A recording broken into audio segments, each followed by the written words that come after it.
Hey everyone, welcome to Man on FM with me, Dan.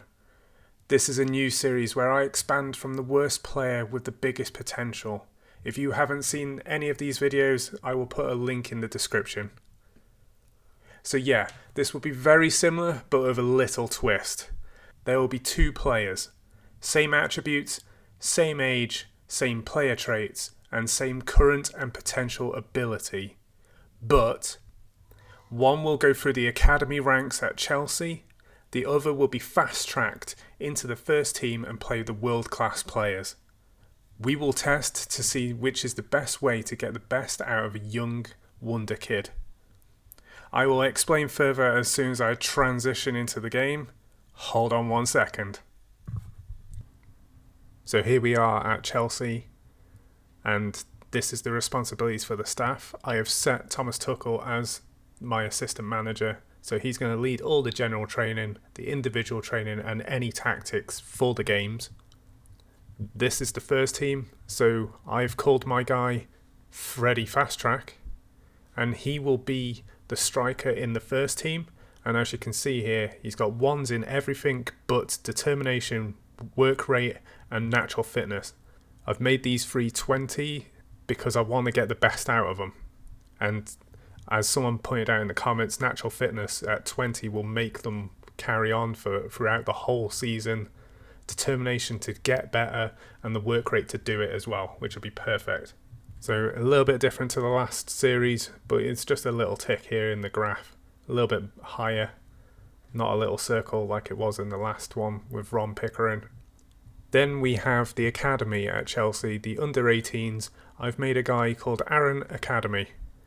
And he's exactly the same, 16 years old, 20 in determination, 20 in work rate, 20 in natural fitness, similar in potential ability. So to show you here, they are the worst they can be, but they got the potential of 200. And I've gave them a couple of 20s here and there for loyalty, for sportsmanship, for consistency, for important matches, just so that they might play every game. Same here, placing shots. I'm giving them realistic attributes for this. I want to see who turns out better.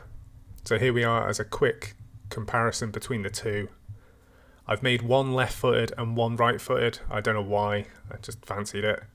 So they're both 6 foot at the moment. They're both 11 stone. They've both got the same contract. They're literally identical, apart from the name. So the idea now is I'm going to skip till probably January the 1st this time instead of Christmas Day, January the 1st, and I will see how they're progressing and if this is actually working.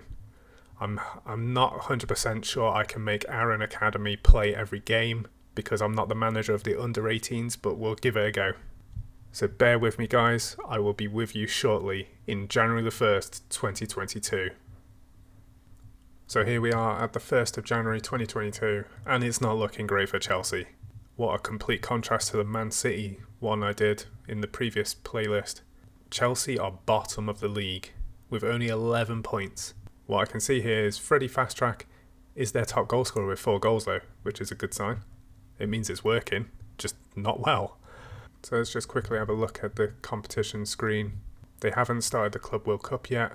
They made it to the first knockout stage of Champions League against Inter Milan, which is good.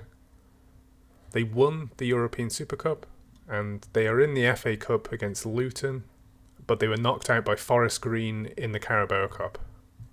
So a little quick check at Freddy Fast Track, considering we're in the first team at the moment. He's got mostly 6s now. His little circle is no longer a little circle. He's got 2.5 star potential ability.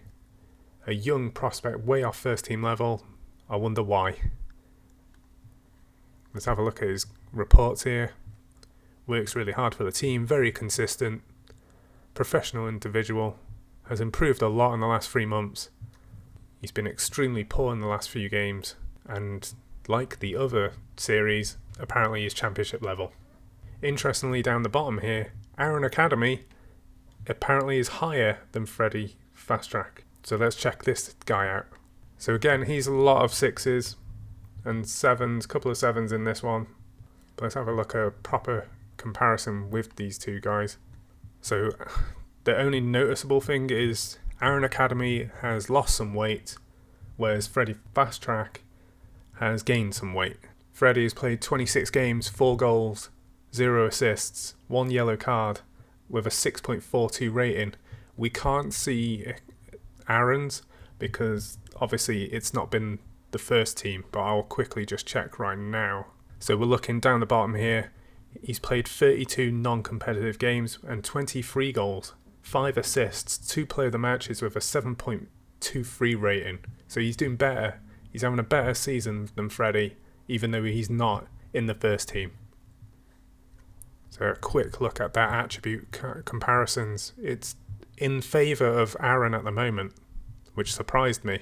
But he has played a lot more games and he's been scoring a lot more at his level. And if you look here, it's very similar, it's very tight. Whereas Freddie's a little bit less in defending and in speed, but he does beat him in aerial. This is going to be really tight. I'm really intrigued by what it's going to be like at the end of the season. So I think let's just do it. Let's go and check them out. Back in a second. It has not gone well for Chelsea. They have been relegated. They made it to 19th with 27 points.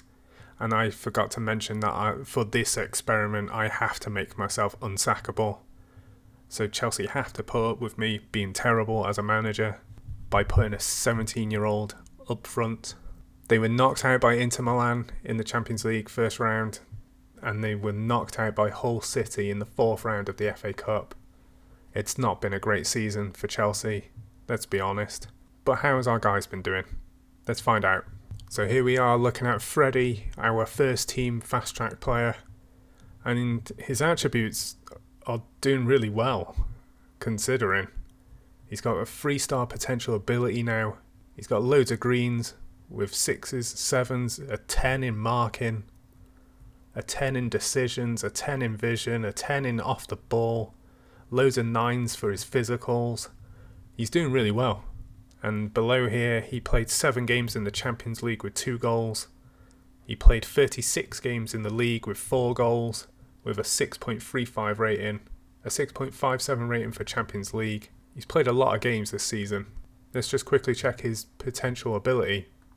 So at the beginning, he was a 1. His current ability is 49. He's done really well for his first season. I think he might have done better than last series with Ron Pickering in terms of improvement in the current ability in his first season. So now we are looking at Aaron, and it hasn't changed too much from what I can see. There's loads of 7s, a couple of 8s, 1 9 in decisions. There's no 10s in this at all. He's played 54 games with 26 goals, 8 assists with a 7.08 rating. His average rating is a lot better than Freddie's. It's just his stats are not living up to the hype right now. He's got a 2-star potential ability. Then now let's quickly check his ability. So here it's 10 less, it's 38, which is still good considering he's in the under 18s. He's a little bit off compared to Freddie. So I'll show you the proper comparison page here. Aaron is worth 5.2 million to 6 million, whereas Freddie's worth 12.5 million to 14.5 million. Both of their roles are pressing forwards, and as you can see in the little graph down here, it's all Freddie now. Freddie's a lot better in terms of attributes. Yeah, it's completely changed since December. Freddie's got a lot more attributes now. So let's compare the reports. They are very similar, and they should be, to be fair. They should be very similar, and they are. So a good first season. Not for Chelsea, but for the players, it's a good first season. But how will Freddie do now in the first team at championship level? The reports keep saying that he's a championship level player. Let's see if he lives up to that hype. We're going to find out in this series, and we're going to find out in the second episode. So thank you for watching. Remember to subscribe to this channel so you can see all these episodes, and I will see you at the next one. Thank you, guys. Thank you.